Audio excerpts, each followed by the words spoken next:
Bonsoir, chers amis internautes. Vous êtes sur Diaspocam dans l'émission L'Instant littéraire. Aujourd'hui est un jour spécial, unique. Spécial parce que je reçois Daphné Diat, jeune collégienne, brillante actrice et passionnée d'écriture. C'est une future écrivaine. Ce soir, elle va nous parler de son projet littéraire.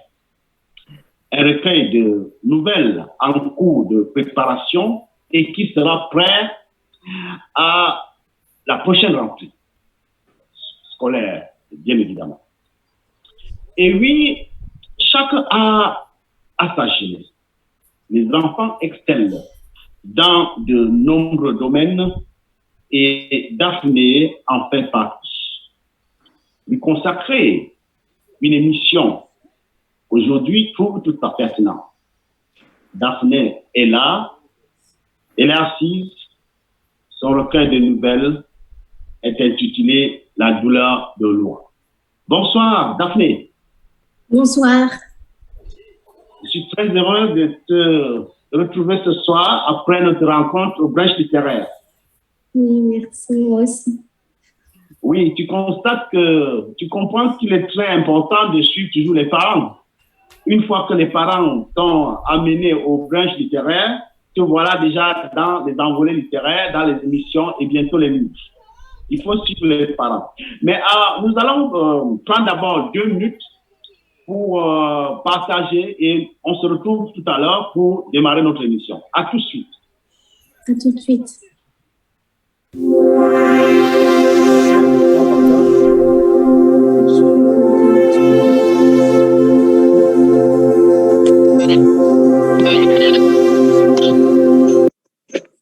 Encore un événement de taille au Carrefour des Benguistes. Le Carrefour des Benguistes présente le Big Booty, la reine du Indochine, Queen Honora en showcase. Queen Honora en showcase le samedi 6 août 2022 à partir de 20h. Une soirée prestige avec un invité de prestige, Franck de la Diaspora Cam TV depuis Paris. Ce sera du tonnerre. Platine, des billets de la maison, entrée libre, tenue correcte exigée. Infoline 00324 93 28 49 60. Lieu, rue Turenne 74, 6000 Charles-Leroy, Belgique. Sécurité garantie. C'est une histoire de style au Carrefour des Benguistes. La référence.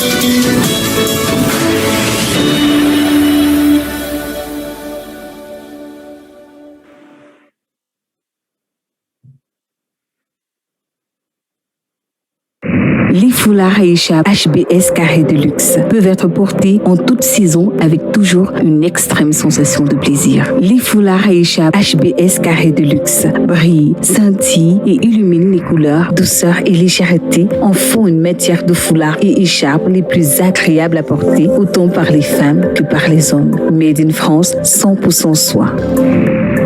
Les foulards et écharpes HBS carré de luxe, la classe.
Bienvenue à la clinique naturelle du Grand Hangar.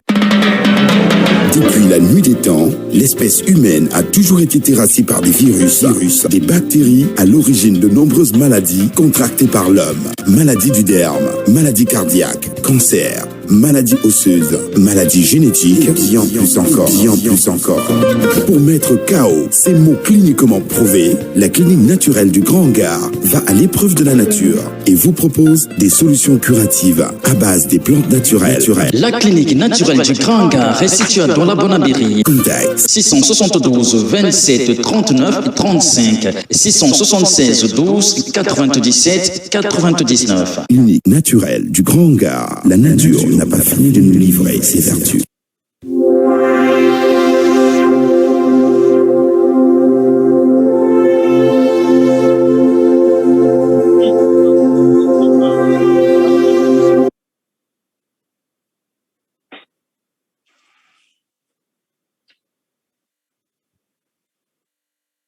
Oui. Bonsoir, Daphné. Bonsoir. Oui, ce soir, il y a beaucoup qui vont te découvrir pour la première fois. Tu es la plus jeune qui soit passée dans cette émission. Est-ce que tu peux te présenter à cela? Bonjour, je m'appelle Daphné, j'ai 11 ans et je vais passer en 6e. Et mes passions, c'est la lecture et l'écriture. Très bien. Donc, et justement, c'est de l'écriture et de la lecture.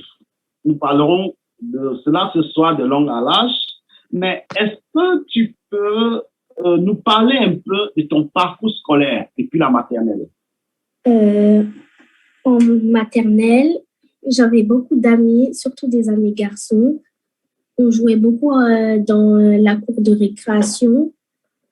Mais cette école maternelle où? C'était où? C'était dans quelle ville? Toujours où j'habite. D'accord. Et qui était ton maître, par exemple? Je crois qu'en maternelle, j'avais une maîtresse. Une maîtresse, J'étais en classe 4. Ah, d'accord. Et après la maternelle, tu as changé d'établissement, tu es allé dans quelle école? Et voilà, c'est un peu de cela que je voulais que tu essaies de parcourir. Je suis partie à l'école Jules Verne et là-bas, ça a changé. Il y avait certains amis que j'avais perdus parce que soit ils sont partis dans d'autres écoles ou soit ils ont déménagé. Ah, d'accord. OK. Voilà. Tu es reçu dans cette émission parce que tu prépares un livre, un recueil de nouvelles. Voilà. C'est un recueil, très certainement, avant la rentrée prochaine, qui sera publié. Peux-tu me parler un peu de ce projet? D'où t'est venue l'idée d'écrire un recueil de nouvelles? Déjà, déjà dans la classe, j'étais une fille qui écrivait le mieux dans la classe. Et comme je dessinais beaucoup et que j'écrivais aussi, je me suis dit pourquoi pas faire un livre. Ah, d'accord, très bien. L'idée est venue parce que tu es une très grande observatrice, tu aimes regarder le paysage, analyser ce que les camarades font, ce que le maître te dit. Voilà, l'idée est venue pour toi de te projeter d'écrire, écrire tes expériences de tous les jours, c'est ça. Bon, voilà, mais quels sont les différents thèmes que tu vas développer dans ce recueil? C'est quoi l'amitié? C'est quoi la haine? Je ne sais pas. Bon, quels sont les différents... Comment? Oui, quelles sont les différentes idées que tu développeras dans ton recueil de nouvelles? Je dévoilerai le harcèlement. Oui, le harcèlement, oui, il y a le harcèlement. Tu as été victime de harcèlement, on en reparlera. Bon, en fait, tu sais que généralement, les enfants aiment beaucoup plus écrire la poésie. Bon, toi, directement, tu as préféré faire des nouvelles, c'est-à-dire des petits textes. Pourquoi as-tu eu plutôt envie de faire des recueils de nouvelles ou au lieu de faire des poésies? Parce que bah, la poésie, je Tu ne développes pas beaucoup. Selon toi, la poésie n'est pas très ton fort, quoi. C'est-à-dire que tu aimes beaucoup plus écrire tes pensées au fur et à mesure que ça vient. Tu as préféré plus écrire des longues phrases parce que la poésie, c'est un peu court. C'est ça. Bon. Tu as choisi la nouvelle. Est-ce que tu sais déjà ce que c'est qu'une nouvelle? Tu peux dire qu'est-ce qu'une nouvelle? Une nouvelle, une nouvelle. Une nouvelle, c'est-à-dire que, bon, par exemple, tu es à la maison et ta grande sœur t'apporte une information. Elle dit, là, il y a des gens peut-être qui sont en train de bagarrer. C'est tout. Voilà. Elle s'arrête là. Ça veut dire que le message a été court. Donc, la nouvelle, c'est un message qui est court. C'est ça? Un message qui est court. Un texte qui est court. Oui. Moi, tu as préféré choisir des nouvelles parce que dans les nouvelles, c'est le lecteur lui-même qui va trouver des solutions. C'est ça? Oui. Bon, voilà. Est-ce que dans ton statut, maintenant tu es encore écolière, bientôt tu es collégienne, bon, est-ce que pour toi, lorsque tu écris, est-ce que c'est souvent facile d'être élève et écrivain? Oui. Ouais. Et puis juste d'avoir la volonté d'aimer la lecture et l'écriture. Voilà. Bon, est-ce qu'à la maison, on ne te dérange pas? Lorsque tu veux peut-être écrire, est-ce que les parents ne te disent pas, bon, voilà, viens laver la vaisselle, viens balayer la maison et tout. Est-ce qu'ils te dérangent souvent lorsque tu te mets à l'écriture? Parfois, non, parfois, oui. Car des fois, quand je rentre de l'école, bah, je commence à faire mes devoirs et après, j'écris. Et après, je commence à écrire mes livres. Mais parfois, ça m'arrive que je suis obligée d'aller dans la chambre pour écrire les livres. Ah, d'accord, très bien. Bon, maintenant, comment est-ce que tu inventes tes histoires? C'est-à-dire, tu regardes la télé, tu inventes, ou bien tu regardes quand tu te balades dans Paris, ou alors quand tu es au Cameroun, ou bien quand tu es au milieu de tes camarades, quand est-ce que tu inventes tes histoires? Quand est-ce que j'invente mes histoires? Oui, tes histoires que tu écris, parce que ce que tu écris sont des histoires. À quel moment tu les inventes? Comment tu les inventes? Je les invente que quand je peux et que j'ai une idée. Lorsque tu as bien observé la société, c'est en ce moment que tu inventes tes histoires, c'est ça? Oui, et je lis aussi. Ah, voilà, la lecture, très bien. Bon, mais quand tu écris, tu prends combien de temps? Ça te prend combien de temps pour écrire? Quand j'écris ou quand je lis, j'ai pas entendu. Quand tu écris, quand tu te mets à écrire, par exemple, tes textes, ça te prend combien de temps? 2 à 5 minutes. Combien? 2 à 5 minutes. 2 minutes seulement? Non, 2 à 5 minutes. Oui, mais on ne peut pas être écrivain en 5 minutes, parce que là, 5 minutes, disons que peut-être quand tu as une idée, tu notes en 2 ou 5 minutes. C'est ce que tu veux dire, quoi. Hein, c'est ce que tu veux dire? Comment? Tu veux dire que lorsque tu as une idée, tu prends 2 minutes pour les noter, c'est ça? Oui. Parce que normalement, pour écrire, il te faut prendre, par exemple, 1 heure de temps. 1 heure de temps, je m'écarte, je vais sur ma table d'études, j'écris pendant 1 heure. Mais en 2 minutes, peut-être, il s'agit seulement de noter les idées qui te viennent à l'esprit. C'est ça? Bon, moi, j'ai aussi constaté que tu t'intéressais beaucoup au dessin. Oui, Est-ce que le dessin et l'écriture, c'est la même chose? oui, c'est la même chose. Parce que quand je dessine ou quand j'écris, quand je dessine, faut aussi que j'écrive. Obligé. Ah oui, c'est-à-dire quand tu dessines, après ça, tu donnes un texte, tu expliques ton dessin par un texte. C'est ça? Oui. Ok, d'accord. Voilà. On a préparé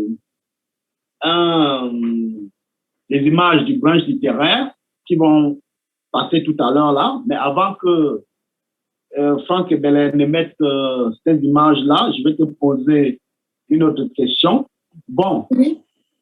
tu as La douleur de Laura, qui est le titre de ton ouvrage.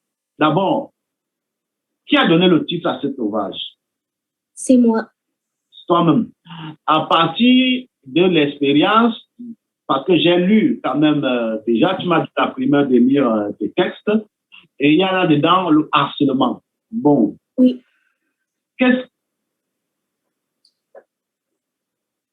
De quel harcèlement as-tu été victime? Et par qui? Scolaire. Harcèlement scolaire. Harcèlement scolaire. De la part de qui? Des camarades de classe. On ne va pas évoquer ici par des camarades. Bon, mais tu penses que tu as été très touché au point de vouloir rédiger un livre pour cela? Comment? Tu penses que cet harcèlement t'a énervé au point où tu veux écrire un livre? Non. En fait, c'est que j'étais triste. Et après, je me suis donné l'idée de recommencer à écrire sur un cahier, sur un vieux cahier. Et après, je me suis dit, comme Laura se faisait harceler, je me suis dit, pourquoi pas mettre la douleur de Laura, parce que ça fait mal quand on insulte quelqu'un, quand on fait ce qu'on n'a pas envie de faire. Et que quand je vois à la télé. Ouais. D'accord. Maintenant, tu as choisi d'être écrivaine. Il y a beaucoup de femmes modèles qui écrivent dans le monde. Qui veux-tu ressembler, par exemple? À ma mère. Elle n'est pas écrivaine. Moi, je parle des modèles. Non, c'est pas ça. Allez-y. Il y a ceux qui ont écrit. Parce que tu es une femme, tu es une future femme. Il y a celles qui ont écrit dans le monde. Il y a par exemple les Kalice Diala, il y a les Cécile Mika, il y a les Fatou John. Elles sont nombreuses. Voilà. Tu veux ressembler à qui parmi ces grandes écrivaines-là? Djeli Amadou. Djeli Amadou. Djali Amadou. Ok, d'accord.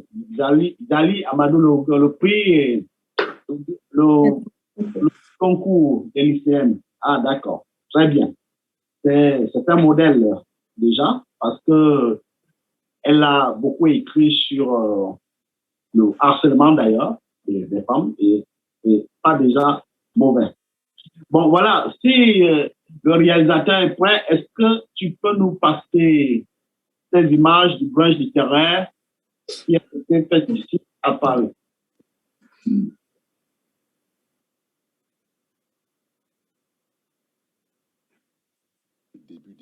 Parisien s'est déroulé dans un prestigieux hôtel situé gare du Nord en plein cœur de Paris. Pour Majolie Laurette Eka, organisatrice de ce branche littéraire, l'objectif affiché était de faire une rencontre fraternelle et amicale, une rencontre de beauté, de générosité et de convivialité entre confrères et jeunes talents passionnés de littérature et d'écriture. Ce branche tout simplement parce que je me suis rendu compte que nous lisons moins. Nous sommes toujours sur les smartphones, on a plus ce rapport, cette relation avec le livre, le papier, et je me suis dit pourquoi pas avoir une parenthèse papier, une parenthèse poétique, en échange entre les auteurs en devenir, les auteurs confirmés, pour pouvoir s'élever un peu culturellement ou bien intellectuellement, pourquoi pas. Et comme thème dominant, les parcours littéraires des écrivains présents et l'évocation de la technique de lecture et d'écriture avec pour conséquence la vision d'un nouveau mode de pensée africaine dans la littérature.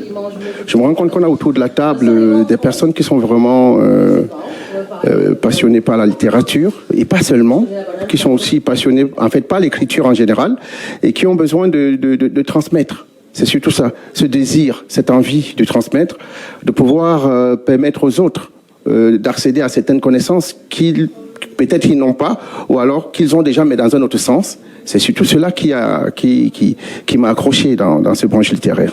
J'écris des poèmes. Dans ce que j'ai apporté aujourd'hui, ce sont des poèmes. J'écris sur la liberté, sur la tolérance, sur l'injustice. Je suis à la fois romantique et aussi un peu engagée. Si la littérature africaine est souvent cataloguée comme une ride à la surface de l'histoire, force est de constater un réel engouement autour de ce branche par les acteurs africains eux-mêmes.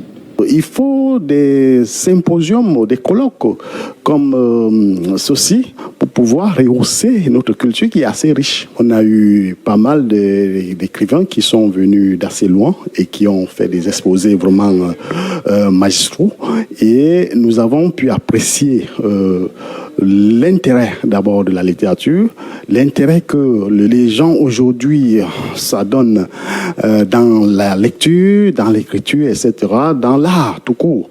À notre ère moderne, où le monde est devenu un village planétaire, la littérature africaine ne doit pas s'éparpiller. Au contraire, elle doit, comme ce jour, se retrouver pour s'étendre. Tel est le défi que souhaite relever Majoli Laurette Eka pour essayer de rendre à la culture africaine l'espérance des couleurs trop souvent flétries. Ok, d'accord. Merci pour ce passage. Voilà. Tu es là, Daphné? Oui. Très bien. Nous allons continuer. Voilà. On revient un peu sur le harcèlement qui est l'objet, qui sera le thème phare de ton recueil des nouvelles. Parce que généralement, ce sont les adultes qui parlent de harcèlement. Mais quand une jeune écolière vient parler de harcèlement, c'est émouvant. Bon, le harcèlement ici, c'est des injures de camarades, ou bien ils te mettaient à l'écart, ou bien qu'est-ce qui s'est passé au juste? Alors d'abord, c'était un jour où je restais à l'école pour aller faire du foot. Et après, comme à chaque fois, on tape pour rien. Et aussi, à chaque fois, je me retrouvais toute seule à manger à la cantine. Et des fois, elle venait me critiquer. Elle me disait, tu sens mauvais, va te laver, un truc comme ça. Des trucs comme ça. Et aussi, après, comme je voulais pas rester toute seule pour aller faire le foot, parce qu'elle aussi, elle le faisait. C'était un foot uniquement pour les filles. Après, je voulais manger avec elle. Après, comme je savais qu'elle allait dire non, je me suis mis à l'écart. Je me suis mis juste à côté d'elle, mais elle m'avait pas vu. Elle m'avait pas vu. Et après, elles m'ont dit de partir. Je suis restée. Après, comme il y a des pigeons qui viennent dans la cour de récréation, et surtout, des fois, ils font ce qu'ils ont envie. Du coup, ils ont mis mon sac à dos dans les caca de pigeons, et après, ils sont partis. Je suis partie le récupérer. Et après, comme nous, c'est comme si nous, il y avait une clôture, il y avait un petit jardin dans l'école. Et bah, ils ont mis mon manteau là-bas. Oui, généralement, les camarades aiment attaquer des élèves qui sont parfois très brillantes en classe. Est-ce que c'est parce que tu es brillante qu'on s'attaque à toi pour essayer de te frustrer l'esprit? Est-ce que c'est un peu ça? Oui, mais je suis brillante, oui, je sais. Mais aussi, bah, je ne suis pas la première de la classe. Il y avait aussi une fille qui m'embêtait, mais elle était première de la classe, en fait. Bon, est-ce que ce n'est pas aussi peut-être parce que tu serais en classe agité et alors, si le fait d'être agité, tu te fais remarquer? Pourquoi? Il y a plusieurs camarades, filles, mais ce n'est qu'à toi seul que cela est adressé spécialement. Pourquoi? Selon toi? Elles font à plusieurs personnes, à 5. D'accord. Ça a donné aujourd'hui l'objet d'un livre qui sera marquant pour les esprits. Bon, mais maintenant que tu as écrit La douleur de Laura, à qui le livre va s'adresser? Aux gens de ton âge ou bien aux adultes? À tout le monde. Mais c'est plus en particulier aux enfants. D'accord, à tout le monde, en particulier aux enfants. Ça veut dire que tu attires un peu l'attention de l'établissement, des pouvoirs publics, pour qu'il y ait un regard pointu dans l'environnement scolaire, qu'il y a des enfants qui peut-être souffrent sans toutefois crier. C'est un peu ça, c'est ce que tu veux faire. Oui. Très bien. Quand tu sortais le livre et on décide de le mettre au programme scolaire. C'est-à-dire, dans le livre, on dit, bon, le livre de Laura, désormais, sera étudié dans les écoles. On dit, désormais, c'est un livre impressionnant, c'est très bien à lire. On le met dans le programme scolaire. Je serais contente parce que c'est comme si je donnais une leçon aux enfants aux agresseurs. D'accord, c'est que tu as atteint un objectif bien précis de tes rêves littéraires, c'est ça? Oui. Bon, maintenant, quels sont les conseils que tu peux donner à ces enfants qui voudront se lancer dans l'écriture? Parce que toi, il y a pas mal d'expériences. J'ai vu tes dessins, une vingtaine de dessins avec les textes qui l'accompagnent. J'ai vu tes textes que tu as écrits. Voilà. Bon, ça veut dire que tu as assez d'expérience déjà à 11 ans. Donc, c'est quelque chose d'impressionnant. Bon, comment tu t'y prends? Et est-ce que tu peux donner des conseils à ceux de ton âge qui voudront aussi se lancer? Parce que les gens de ton âge qui vont te regarder maintenant auront aussi envie d'écrire. Tu deviens un modèle pour la société. Quels sont les conseils que tu peux leur donner? Lisez beaucoup. Oui, beaucoup lisez. Réfléchissez. Oui, beaucoup réfléchir avant d'écrire, d'accord. Rêvez grand. Oui, rêvez grand, oui. Écrivez. Et quoi? Écrivez. Ouais, et écrivez, voilà. Ça veut dire, bon, maintenant, beaucoup lire, la lecture, c'est-à-dire, on ne peut pas écrire sans avoir lu. Aussi faut-il avoir lu beaucoup dans le passé. Dans le passé, quelles ont été tes lectures? Parce qu'aujourd'hui, j'estime que si tu as commencé à écrire très tôt et que tu savais que c'est la lecture qui est inévitable pour bien se cultiver à la lecture, à l'écriture, quels sont les ouvrages que tu as souvent lus? Quels sont les livres que tu as lus? Gordy de Tion. Ouais. C'est Maman qui commande de Shinadonia et les icônes de Kenya de Karen Adediri. Et souvent, les livres que je lis tout le temps qui m'intéressent, c'est Max et Lily de Dominique de Saint-Mars. Et là, tu as lu, là, ce sont des livres français. Est-ce que tu as aussi lu les livres des Africains, Camerounais, dont tu es d'origine, par exemple? Pas encore. Pas Voilà. encore. D'accord. Bon, mais quand tu liras, quels sont les livres qui te viendront à l'esprit de quel auteur? Mongo Betty, par exemple? Oui, Mongo Betty. Alice Béala? Qui a écrit Ville cruelle. Cruelle, très bien. Mongo Betty qui a écrit Ville cruelle et qu'on appelait aussi Exaboté. Voilà. Bon, maintenant, parlons de toi un peu. Daphné, quel genre d'enfant es-tu? Ça dépend. Timide, agité? Des fois, je suis timide, des fois, je suis agitée. Quand je suis en classe, des fois, je me balance sur ma chaise parce que je sais pas. Tu t'ennuies, quoi? Oui. Tu t'ennuies? Oui. Mais est-ce que la douleur de Laura, ce n'est pas une revanche sur toi-même? Est-ce que ce n'est pas une sorte de revanche que tu es en train de vouloir faire? Oui, c'est ça. Les autres aussi? Oui. Ok.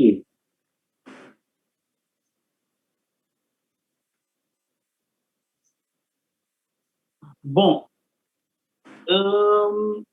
Pourquoi la lecture est importante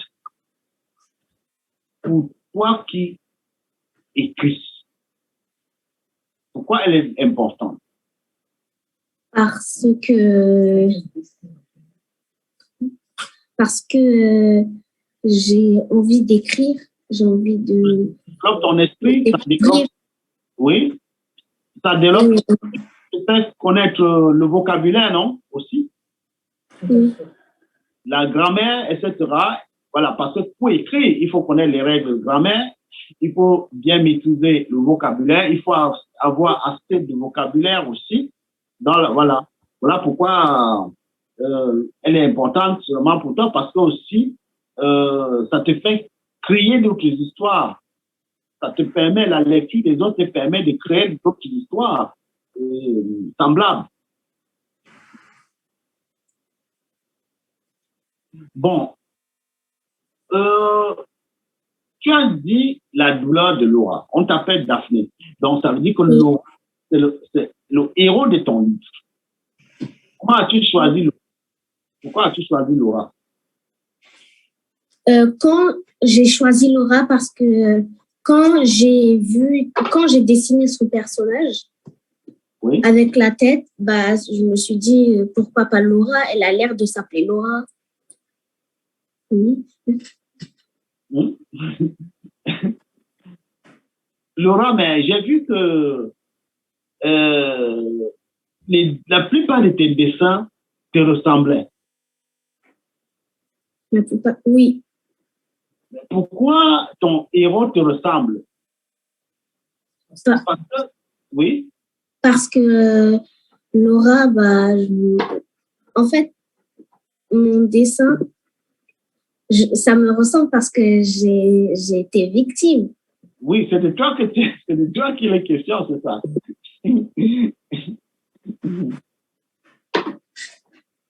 Bon, voilà. Nous allons un peu parler. Tu es très mature d'esprit. Hein? Bon, même, je sais qu'il y a...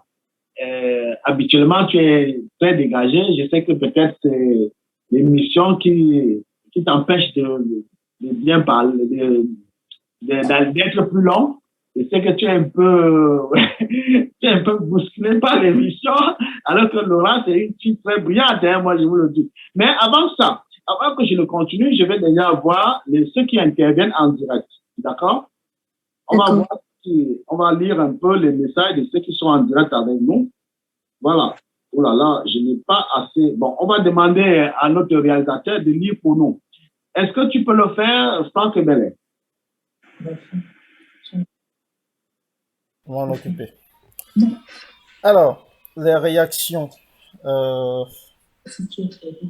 Il y a beaucoup de réactions. Alors, Gattuso, Tchachua, bonsoir ici. Gattuso, bonsoir Calvin, bonsoir Daphné. Bonsoir Gattuso. Alors, Armel Ndungue, j'y suis. Dolvalus, bonsoir Calvin, bonsoir Daphné. Bonsoir. Alors, Sabrina Mouliam, bonsoir à tous. Oui, bonsoir Sabrina. J'ai bien reçu ton livre aujourd'hui et franchement, c'est passionnant.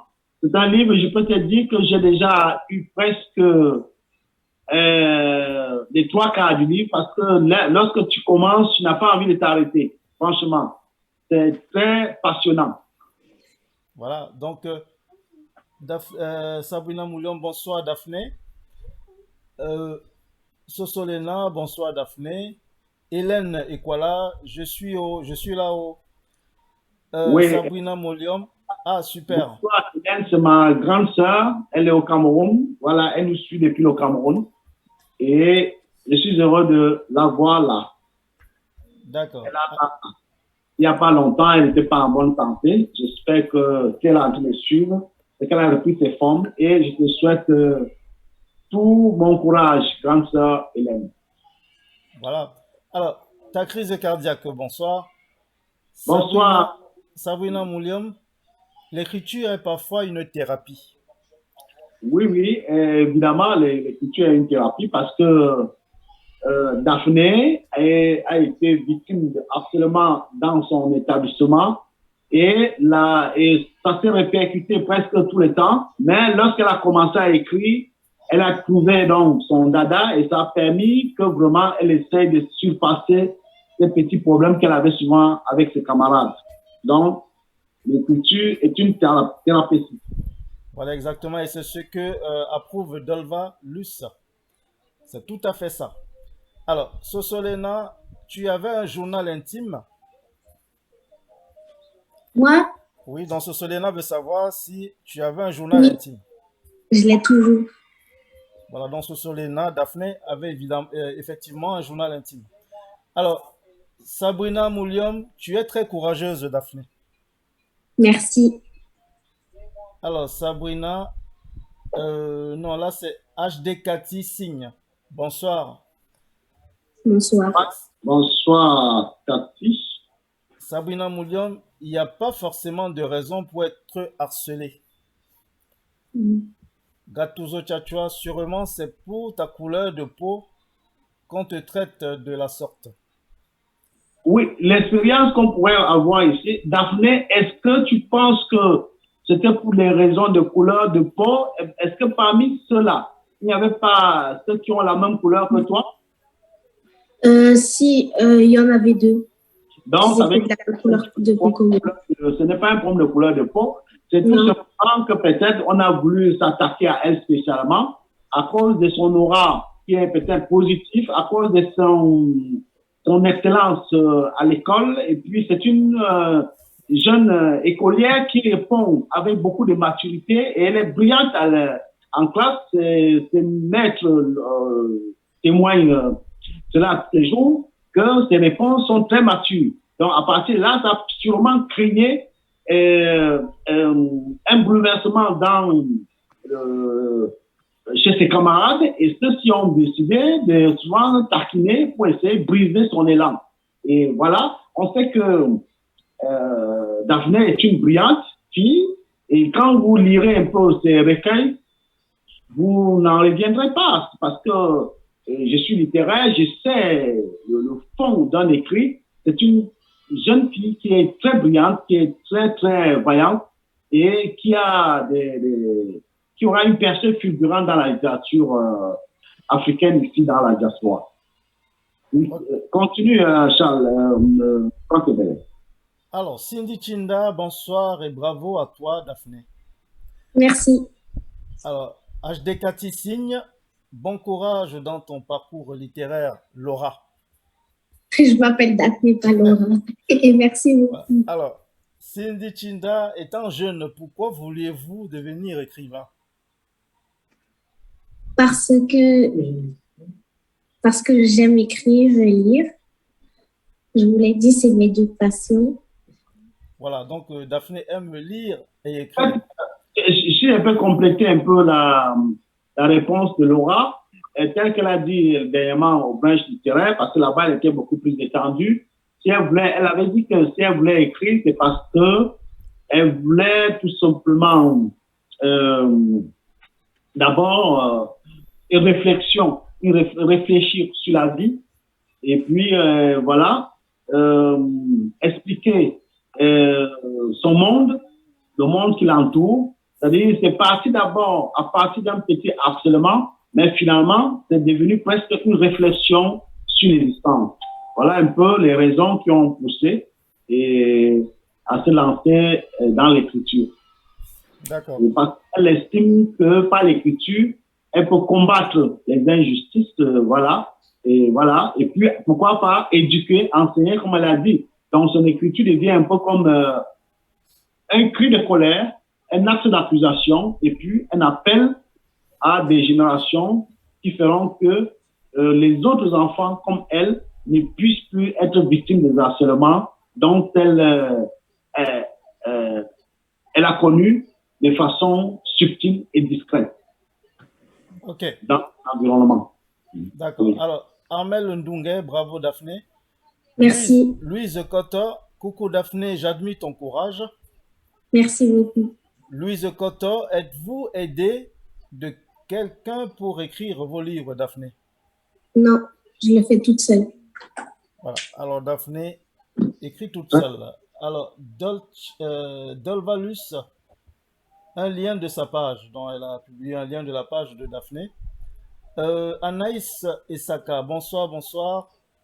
Bonsoir. Sabrina Moulium, merci. Anaïs Esaka, Daphné, comment procédez-vous pour écrire un livre? Comment je procède, ça veut dire quoi? J'ai pas compris. Bon, je crois qu'elle a déjà répondu tout à l'heure.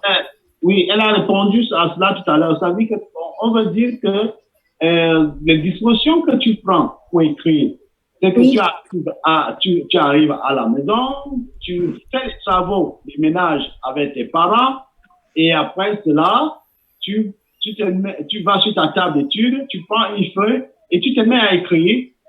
Tu notes des idées de la journée. C'est ce qu'elle a dit tout à l'heure. Elle note des idées de la journée, et puis maintenant le soir, elle les récapitule et puis elle dresse un texte. Donc voilà un peu sa technique d'écriture. Et voilà, elle fait lire le texte à sa maman qui essaye de revoir les coquilles, et à partir de là, elle reconstruit le lendemain et le texte est parti. Voilà un peu comment elle l'expliquait tout à l'heure, et au bench littéraire, où je dis toujours que c'est au bench littéraire qu'elle a été très très détendue. Ici, là, elle se retrouve seule devant son destin. Voilà pourquoi elle est un peu... elle est un peu... okay. C'est une fille très brillante, hein? OK. Je t'écoute.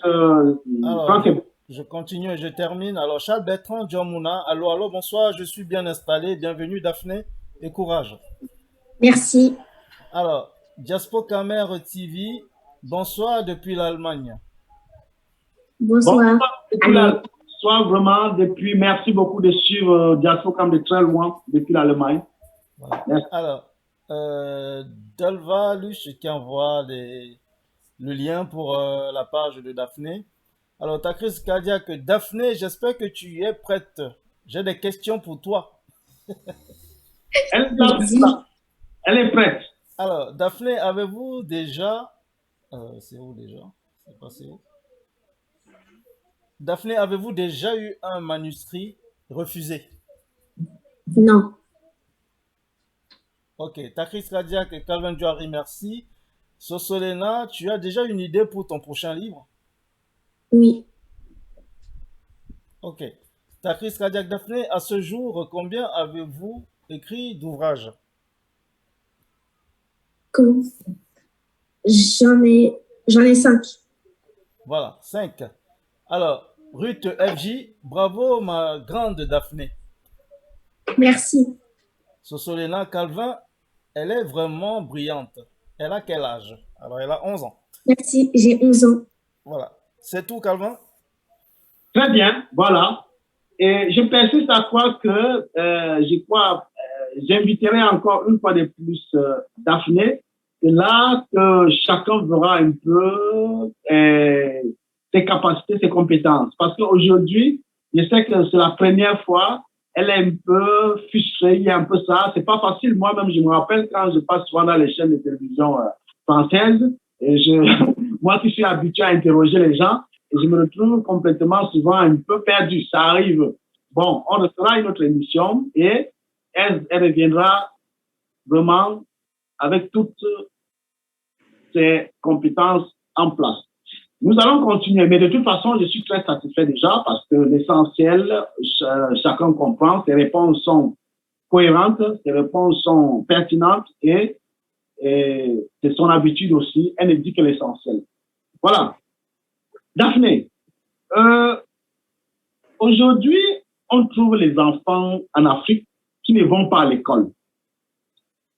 Quel sentiment éprouves-tu lorsque tu apprends qu'un enfant ne sait ni lire ni écrire? Ça me rend triste. D'ailleurs, c'est pourquoi quand je serai grande, ou quand je partirai au Cameroun, quand mes livres vont sortir, j'aimerais en apporter 200 ou 500 pour les distribuer. Très bien, voilà. Donc, voilà déjà une idée sur ça. C'est pourquoi on te demande d'écrire. C'est pourquoi on est content de toi en tant qu'écrivaine. Voilà déjà une idée majeure que tu évoques, d'aller distribuer les livres et surtout enseigner aussi à ceux-là qui ne peuvent ni lire ni écrire. Parce qu'un enfant ou un enfant qui ne sait ni lire ni écrire, c'est presque comme un arbre qui est mort, qui ne produit pas de fruits. Donc voilà. Donc tu donnes un bon exemple là, déjà, je te félicite pour cela déjà. Merci. Bon, mais comment faire aimer à certains enfants le goût de lecture? Tu arrives maintenant, tu constates qu'ils n'aiment pas, ils ne connaissent pas écrire, ils ne savent pas lire. Bon, comment tu peux faire pour leur donner ce goût-là? Limiter les temps d'écran. Oui, très bien. Demander aux parents d'acheter les livres. Oui. De commencer à écrire ou dessiner.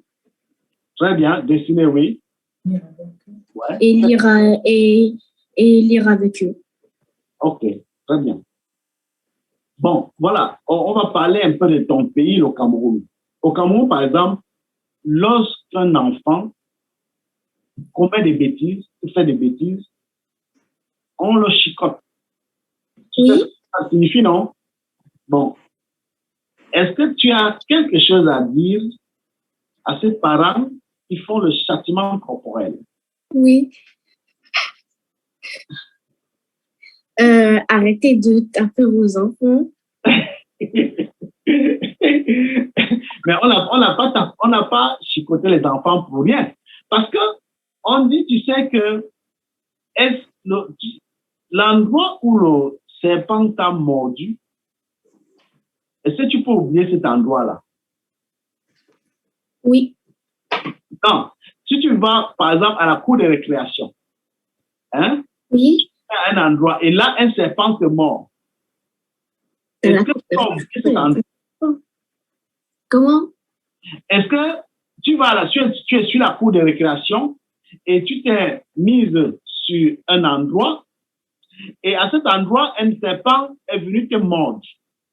Est-ce que tu peux oublier l'endroit où le serpent t'avait mordu? Non.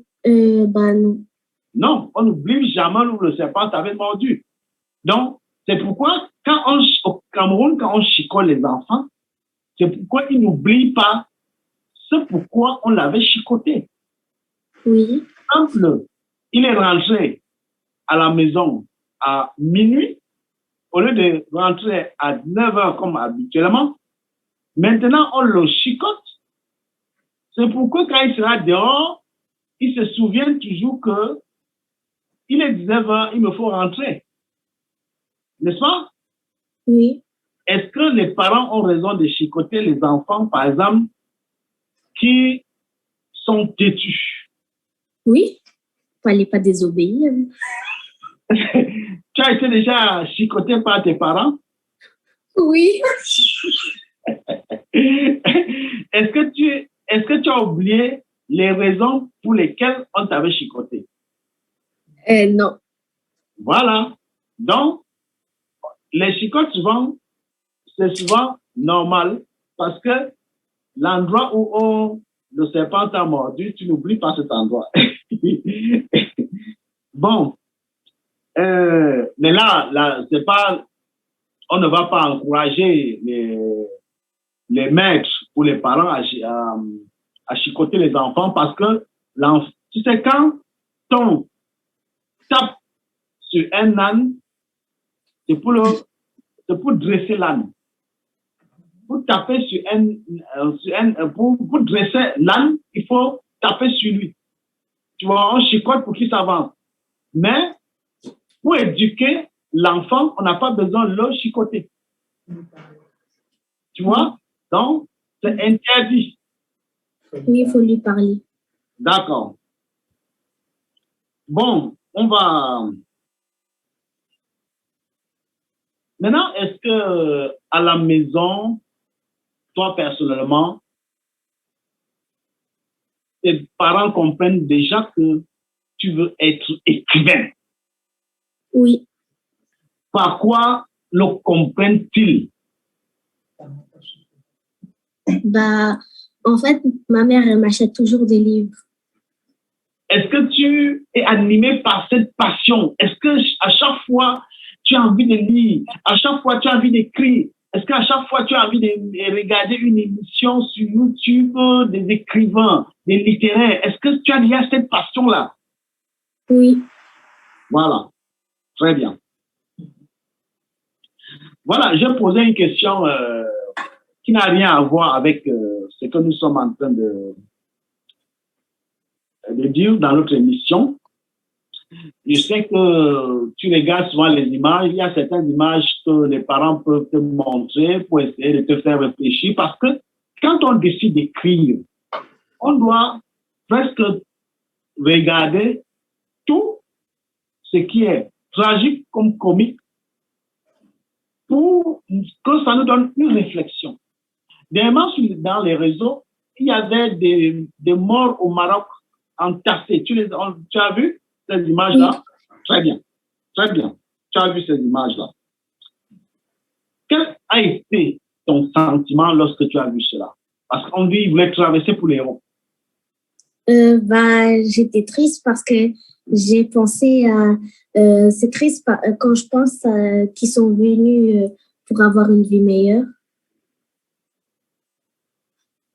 Oui. Et ils ont été retenus et presque on a tué certains, on a ligoté d'autres, etc. Bon, la majorité, c'était des hommes. Ce que j'ai pu remarquer, c'est des hommes. Et voilà, tu as une idée pour ces jeunes-là qui se mettent dans cette aventure, qu'est-ce que tu peux leur dire? De faire du mal aux gens? Oui, pas les policiers. Donc, j'ai dit pour ceux qui quittent le Cameroun, par exemple, ou bien l'Afrique, ou le Mali, ou la Côte d'Ivoire, ou l'Érythrée, et tout ça, ils prennent la route pour s'aventurer et venir mourir de la sorte. Qu'est-ce que tu peux leur dire?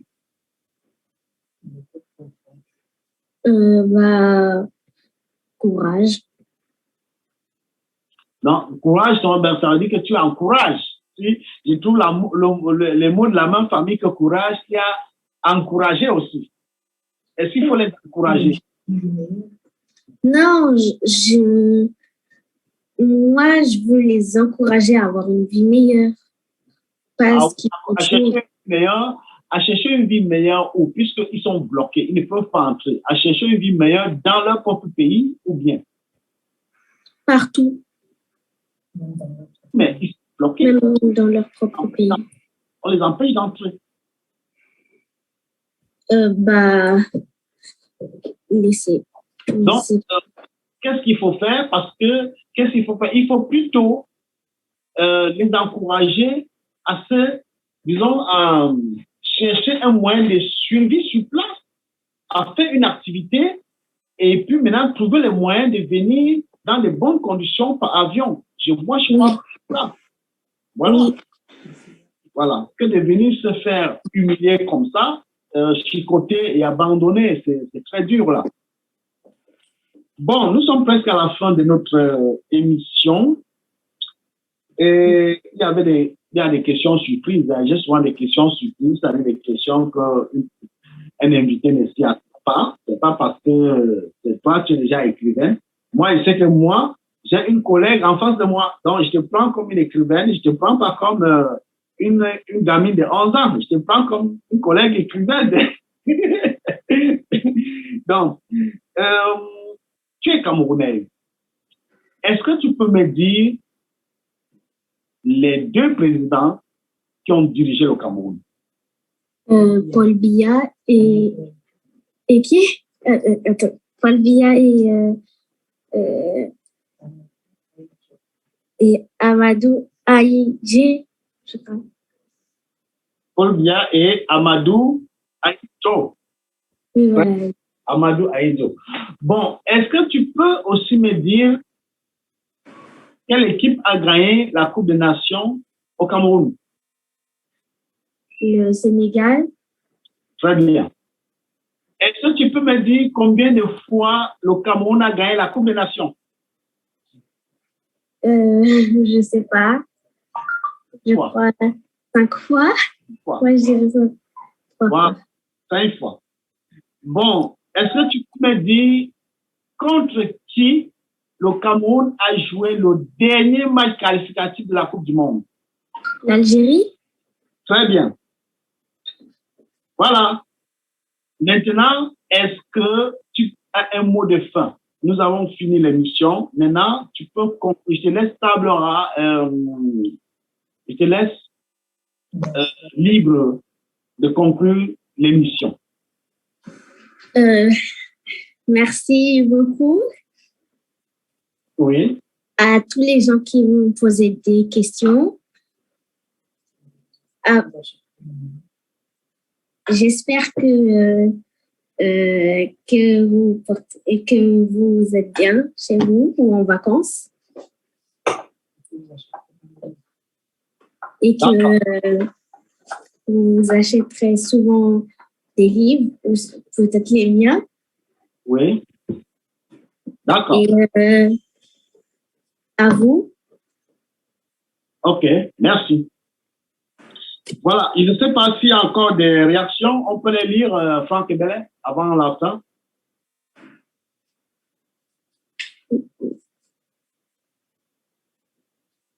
Franck, est-ce qu'on peut lire les dernières réactions? Alors, la dernière réaction, ma jolie Laurette, ma princesse. Alors, Cindy Chinda, as-tu utilisé des prénoms et caractères de votre entourage pour écrire ce livre, Daphné? Non. Okay, alors, HD Cathy Signe, en tant que jeune écrivaine, as-tu un ou une écrivain que tu admires particulièrement? Elle a répondu tout à l'heure. Pyongyang. Voilà. Alors, Sosolena, ton prochain livre sera dédicacé à qui? À ma mère. Voilà, à sa mère. Alors, la dernière question. J'adore le mot de fin de cette petite. Bien sûr qu'on achètera tes livres. HD Cathy Signe. Merci. C'est tout, Calvin. D'accord. Voilà. Il n'y avait pas une meilleure soirée que de passer en compagnie de Daphné. Elle est notre future écrivaine. Vous voyez, c'est comme ça que les choses commencent. On dit, c'est Rodrigue, Don Rodrigue, dans le style qui disait, en répondant à le conte, que aux âmes bien-nées, la valeur n'attend point le nombre des années. Vous voyez, déjà, c'est les prémices d'une grande idée qui commence et nous devons d'accompagner les jeunes comme ça, comme celle-ci, pour pouvoir créer en elle toujours l'émulation. Vous n'attendrez pas d'elle une émission excellente. Elle a fait ce qu'elle pouvait et elle a été même très meilleure. Donc, chers amis lecteurs, chers amis téléspectateurs, nous nous retrouvons mardi prochain pour une émission. Tu es un plaisir. Bonsoir. Au revoir. Au revoir. Encore un événement de taille au Carrefour des Benguistes. Le Carrefour des Benguistes présente le Big Booty, la reine du Indochine, Queen Honora en showcase. Queen Honora en showcase le samedi 6 août 2022 à partir de 20h. Une soirée prestige avec un invité de prestige, Franck de la Diaspora Cam TV depuis Paris. Ce sera du tonnerre. Platine, des DJ de la maison, entrée libre, tenue correcte exigée. Infoline 00324 93 28 49 60. Lieu, rue Turenne 74, 6000 Charleroi, Belgique. Sécurité garantie. C'est une histoire de style au Carrefour des Benguistes. La référence.